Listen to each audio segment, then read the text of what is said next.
ಬಿಜೆಪಿಯಿಂದ ಬಸನಗೌಡ ಪಾಟೀಲ್ ಯತ್ನಾಳ್ಗೆ gate pass ನೀಡಲಾಗಿದೆ. ಶಾಸಕ ಯತ್ನಾಳ್ ಉಚ್ಚಾಟನೆಯಿಂದ ರೆಬಲ್ಸ್ ಟೀಮ್ ಫುಲ್ ಸೈಲೆಂಟ್ ಆಗಿದೆ. ಎಸ್ಟಿ ಸೋಮಶೇಖರ್, ಶಿವರಾಮ್ ಹೆಬ್ಬಾರ್ಗೂ ಕೂಡ ಉಚ್ಚಾಟನೆಯ ಭೀತಿ ಕಾದಿದೆ ಅಂತ ಅನಿಸ್ತಾ ಇದೆ. ಶಿಸ್ತು ಉಲ್ಲಂಘನೆ ಮಾಡಿದ ಶಾಸಕ ಯತ್ನಾಳ್ಗೆ ಉಚ್ಚಾಟನೆ ಶಿಕ್ಷೆಯನ್ನ ನೀಡಲಾಗಿದೆ. ಉಚ್ಚಾಟನೆ ಬೆನ್ನಲ್ಲೇ ರೆಬಲ್ಸ್ ಟೀಮ್ಗೆ ಈಗ ನಡುಕ ಶುರುವಾಗಿದೆಯಾ ಅಂತ. ಬಸನಗೌಡ ಪಾಟೀಲ್ ಯತ್ನಾಳ್ ಹೇಗೆ ಅಂತಂದ್ರೆ ಯಾವ ತರಹದ ನಾಯಕ ಅಂತಂದ್ರೆ ಬಿಜೆಪಿಯಲ್ಲಿ ಒಂದು ರೀತಿ ಫೈರ್ ಬ್ರ್ಯಾಂಡ್ ಇದ್ದಂಗೆ.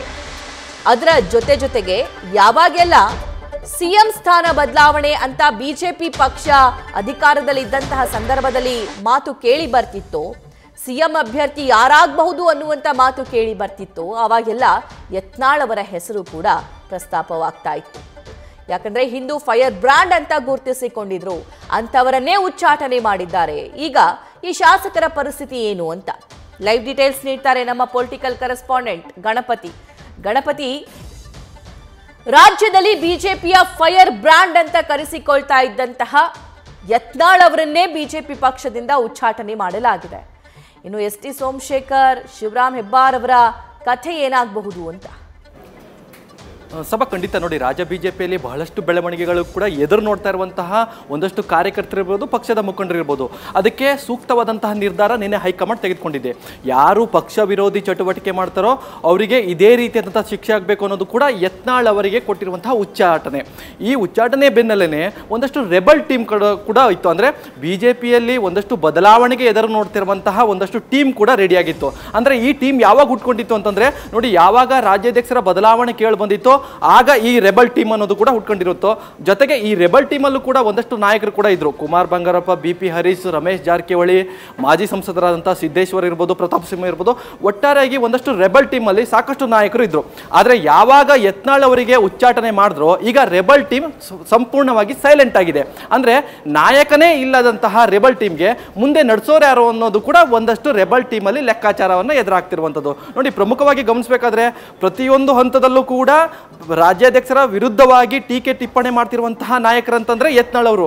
ನೇರವಾಗಿ ಆರೋಪವನ್ನು ಮಾಡ್ತಾ ಇದ್ರು, ಒಂದಷ್ಟು ಭ್ರಷ್ಟಾಚಾರದ ಆರೋಪವನ್ನು ಮಾಡ್ತಾ ಇದ್ರು, ಪಕ್ಷ ವಿರೋಧಿ ಚಟುವಟಿಕೆ ಬಗ್ಗೆ ಕೂಡ ಒಂದಷ್ಟು ಆರೋಪವನ್ನು ಮಾಡ್ತಾ ಇದ್ರು.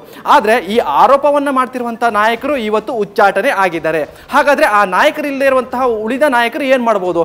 ಹೀಗಾಗಿ ಈ ರೀತಿಯಾದಂತಹ ಒಂದು ಲೆಕ್ಕಾಚಾರ ಆ ರೆಬಲ್ಸ್ ಟೀಮ್ ಒಳಗಡೆನೆ ಕೂಡ ಶುರುವಾಗಿರುವಂಥದ್ದು. ನೇರವಾಗಿ ಒಂದಷ್ಟು ನಾಯಕರು ಈಗಾಗಲೇ ಸೈಲೆಂಟ್ ಆಗಿದ್ದಾರೆ. ಅಂದ್ರೆ ನಮಗೂ ಕೂಡ ಈ ರೀತಿಯಾದಂತಹ ಉಚ್ಚಾಟನೆ ಶಿಕ್ಷೆ ಬರಬಹುದಾ ಅನ್ನೋ ಲೆಕ್ಕಾಚಾರ ಆಗಿರುವಂಥದ್ದು. ಇನ್ನು ಬಂಡಾಯ ಶಾಸಕರ ವಿಚಾರಕ್ಕೆ ಬರೋದಾದ್ರೆ ನೋಡಿ, ಯಾವಾಗ ಬಿಜೆಪಿ ಒಂದಷ್ಟು ಒಳ ಹೊಡಿತಾ ಇರ್ಬೋದು, ಜೊತೆಗೆ ಒಂದಷ್ಟು ಒಳ ಪಂಗಡ ಇರ್ಬೋದು ಶುರುವಾದಾಗಲೇನೆ ಇಬ್ಬರು ಶಾಸಕರು ಬಿಜೆಪಿಯಿಂದ ಅಂತರ ಕಾಯ್ದುಕೊಂಡು ಕಾಂಗ್ರೆಸ್ ಜೊತೆಗೆ ಒಂದಷ್ಟು ಹೆಚ್ಚಿನ ಸಂಪರ್ಕವನ್ನು ಬೆಳೆಸಿದ್ರು. ಅವರು ಶಿವರಾಮ್ ಹೆಬ್ಬಾರ್ ಆಗಿರ್ಬೋದು, ಹಾಗೆ ಎಸ್ಟಿ ಸೋಮಶೇಖರ್. ಈ ಇಬ್ಬರು ನಾಯಕರು ಕೂಡ ಯಾವುದೇ ಕಾರಣಕ್ಕೂ ಕೂಡ ಪಕ್ಷದ ಚಟುವಟಿಕೆಯಲ್ಲಿ ಕಾಣಿಸ್ಕೊಂಡಿಲ್ಲ. ಹೀಗಾಗಿ ಇವರಿಗೆ ಈಗಾಗಲೇ 2 ಬಾರಿ ನೋಟಿಸ್ ಅನ್ನ ಕೊಟ್ಟಿದ್ದಾರೆ.